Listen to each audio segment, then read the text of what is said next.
Okay, Minister. You're moving the amendment first. Yeah, I'm moving the amendment. Okay, and this amendment is on the Section 481 film tax relief, and I am looking that that we would have a proper look at whether this film relief is actually delivering on the conditions which are attached to it to provide quality employment and training, which is the legal requirement of those who receive it. And as I have raised this many times with you, and I acknowledge that the Minister has changed some of the rules around it and has required that the film producer companies that are in receipt of it would now have to give an undertaking that they are in fact complying with employment legislation and so on. But, as I have pointed out, they're not actually respecting the rights of workers, and they are not fulfilling the conditions of Section 481. So they get the relief specifically and only if they provide quality employment and training, which means that they have to take responsibility for the people who are employed on those films.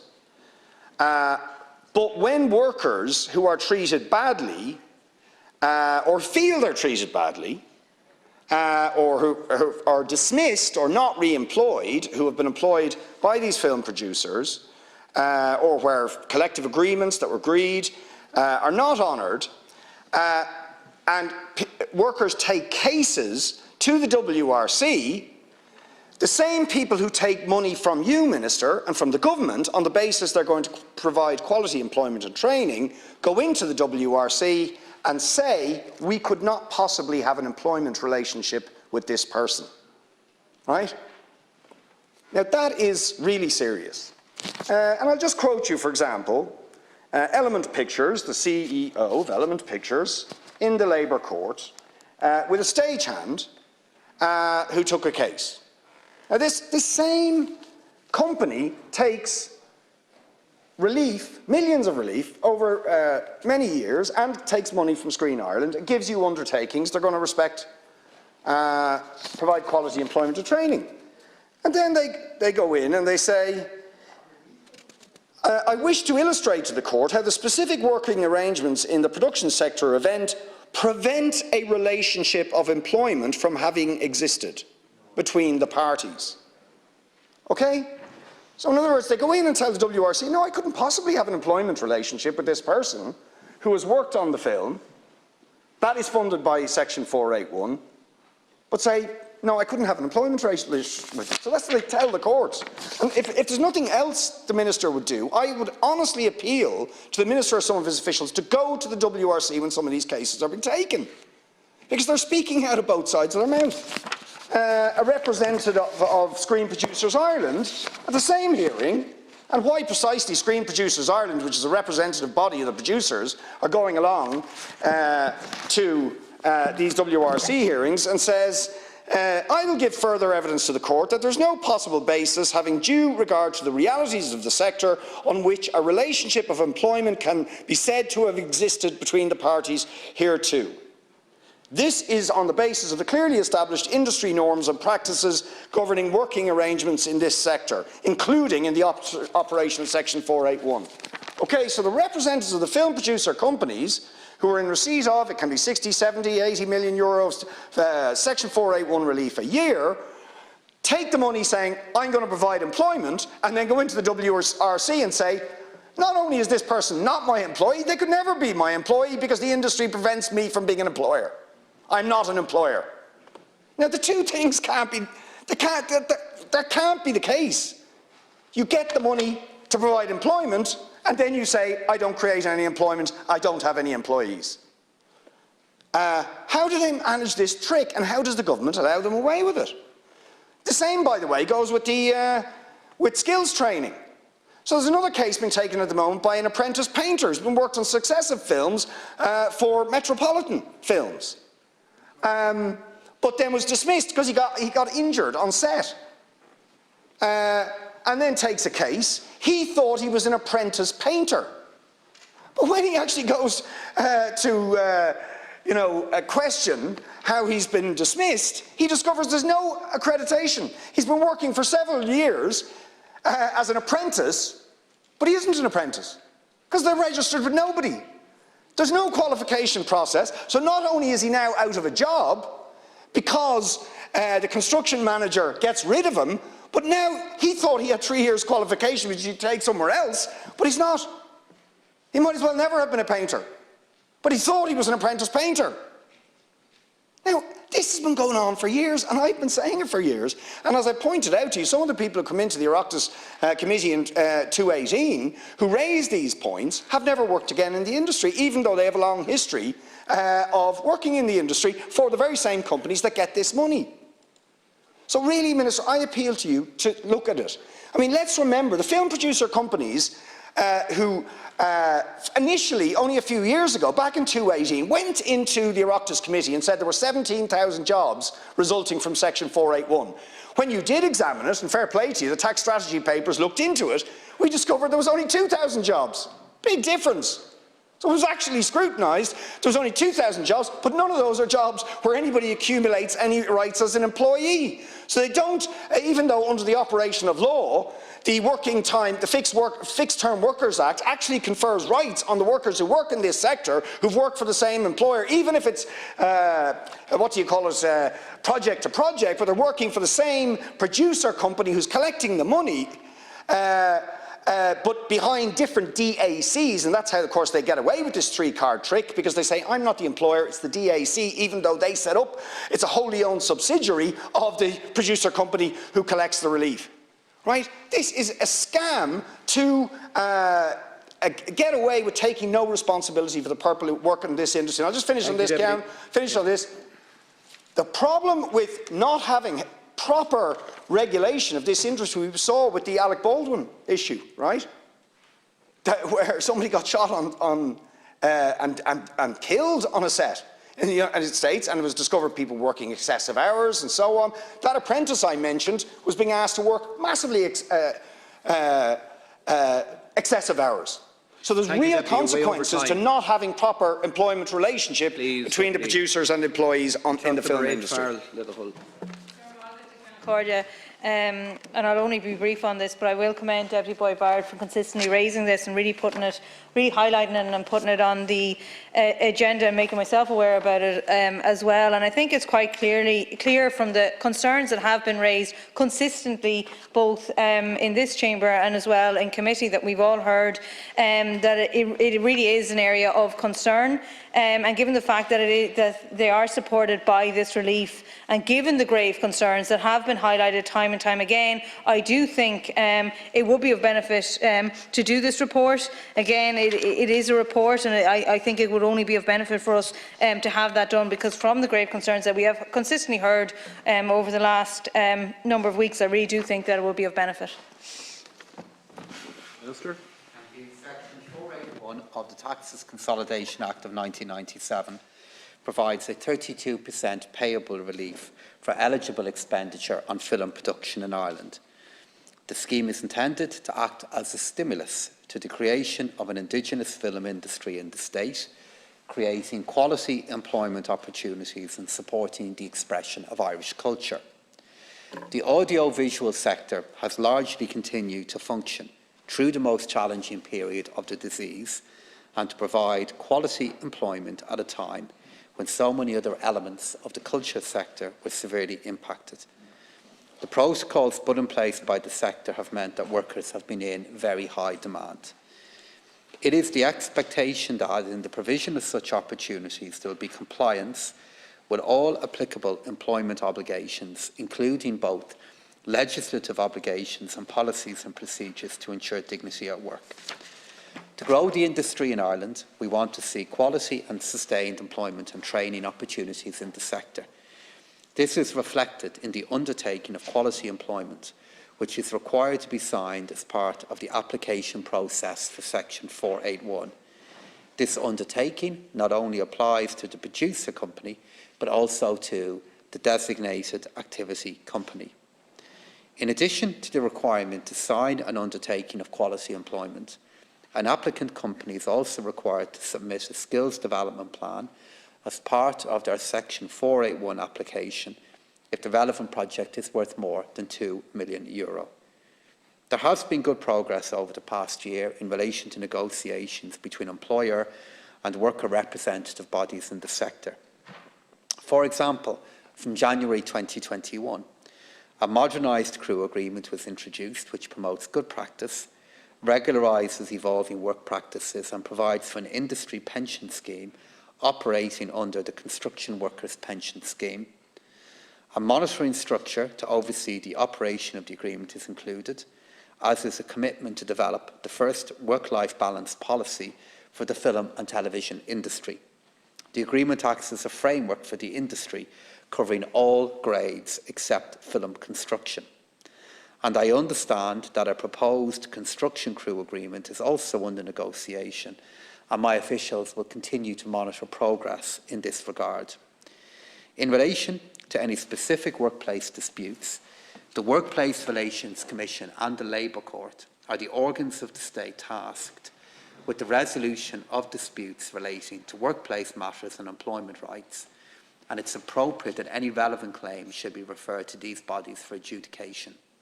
As a result, I am unable to comment on the specific matters raised by Deputy Boyd Barrett. Taking all these points into account, I don't believe it is necessary to undertake a report as proposed by the deputies, and therefore I do not intend to accept this amendment. Ceann Comhairle, I'd make the broader point to Deputy Boyd Barrett, and I do recognise his long-standing interest in this issue and the progress that he has played a role in bringing about. We do have a sector that is making, I believe, a lot of progress on issues that are of concern to workers that have raised issues to Deputy Boyd Barrett and to the Oireachtas Committee. And as I said at committee stage, I met SIP2 and I met Screen Ireland in relation to the status of their sector and issues that are relevant to the debate that we're having. And the picture they gave to me of the industry is quite different to the issues that you have raised. I'm not saying for a moment that everything is ideal and that there are no issues. There are. But to hear SIP2 and Screen Ireland talk about the progress they're making and to paint a picture to me of progress, it is at odds with the way in which you describe the sector, Deputy Boyd Barrett. And what I'm going to continue to do is through my officials who are active in the interdepartmental work that take place on this sector, we will continue to monitor this issue and look at issues in relation to the implementation of Section 481. I remember when we were debating this a few years ago and you read out to me the qualifying section for accessing the tax relief. And one of them was, I think the phrase was quality employment. And you asked me, do I believe that if quality employment is not being fulfilled, should a tax relief be available to you? And I think I said two things to you. I think the first thing I said is in any workplace, there are always issues in relation to how workers feel about the work they're doing, or employers at times have issues about work and the way an organisation or company is doing its work. And I also said to you that this is an industry that is organised, as you well know, and you have a really good grasp of what is going on. It is organised project by project. But having said all of that to you, I still answered yes in answer to your question, that I do believe that if a condition of this relief being accessed is that quality employment is being delivered within our country, that is a condition for this relief continuing to be available in Ireland and continuing to be available to projects, to specific projects in Ireland. And because of that exchange that you and I had, and then because of actions we've taken after that, and my department have taken after that, I do believe progress has been made.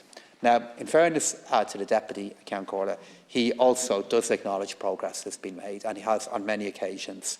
But my judgment is that he and I are at odds at how much progress has been made, but through the finance bill, and through the engagement of my department in this matter, we will continue to work away on this agenda and look at how the industrial relations work that is progressing, I think, quite well in this sector, to see if we can play a role in supporting that progress. Thank you. Minister, Deputy Boyd Barrett. Minister, I do acknowledge that you engaged, you listened and you took action. And that action has wrought some improvements and put a bit more pressure on. But I think, to be honest, what you're being told by Screen Producers Ireland is not the truth. Okay? And you need to look beyond it. And I've just quoted to you what their CEO said. This is a witness statement this year in the Labour Court, where she doesn't just say this person was not an employee of a recipient of Section 481, she goes on to say nobody could be. Nobody could be. Now, I really want you to absorb the significance of that. They're taking the money from the taxpayer on the basis of saying we're going to provide quality employment and training, and then going in and saying I couldn't possibly be the employer. And as a result, they try and prevent the case from ever being heard. Now, you have to issue an instruction that this is not an acceptable position for these recipients of this to take. To hide behind the DAC and say, even though it's the producer company that gets the money, that they can then go and deny that they have an employment relationship with individuals who worked on those productions. Right? Because then all the undertakings mean nothing.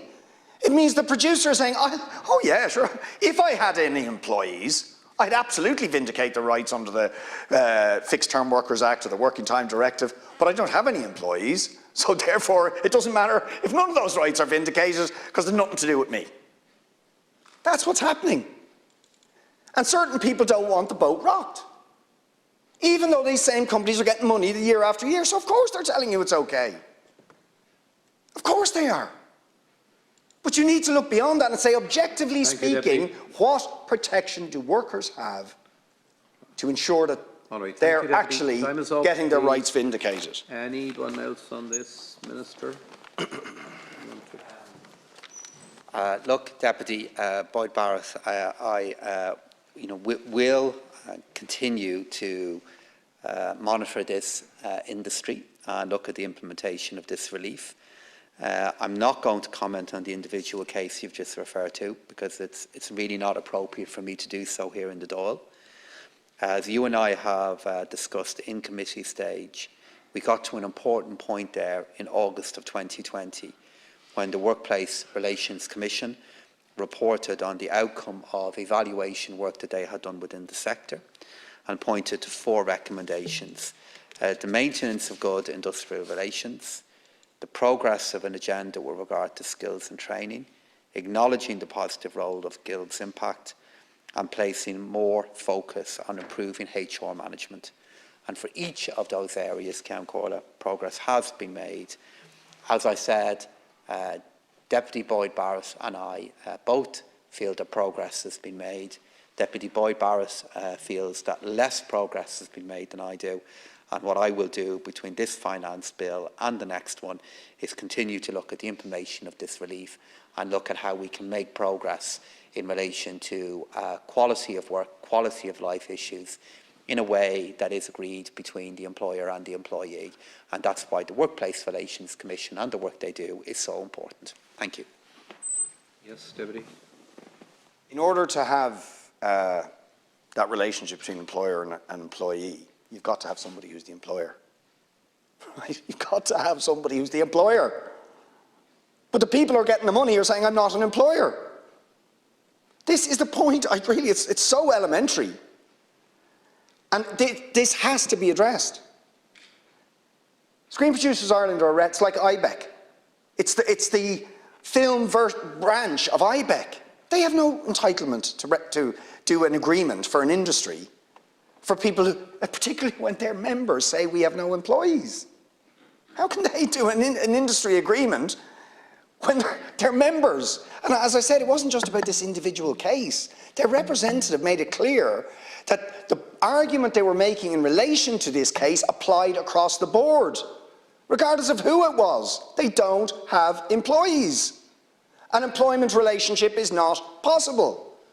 And then you mentioned skills and training. Imagine you're a painter working since 2015, thinking you're an apprentice, thinking you'd accumulated your years in his apprenticeship. You know how apprenticeship work? You're working away, you're thinking, you know, in 4 years I'll be qualified. I'm a painter. This person is since 2015, and by the way, his worksheets showed that he was working 70 and 80 hours a week against the law. But he then loses his job because he gets injured on the job. They don't want to take responsibility for that. And then, oh, he's not an apprentice painter at all. All that time gone. Right? So skills and training, it's lip service, Minister. It's lip service. Oh, people are going to courses. But they don't get any accreditation. There's no apprenticeships. This cannot be allowed, Minister. And it's not allowed in other jurisdictions. It's not allowed in the EU. If there was cases taken to the EU, and maybe that's where it's going to have to go, they would call this stuff.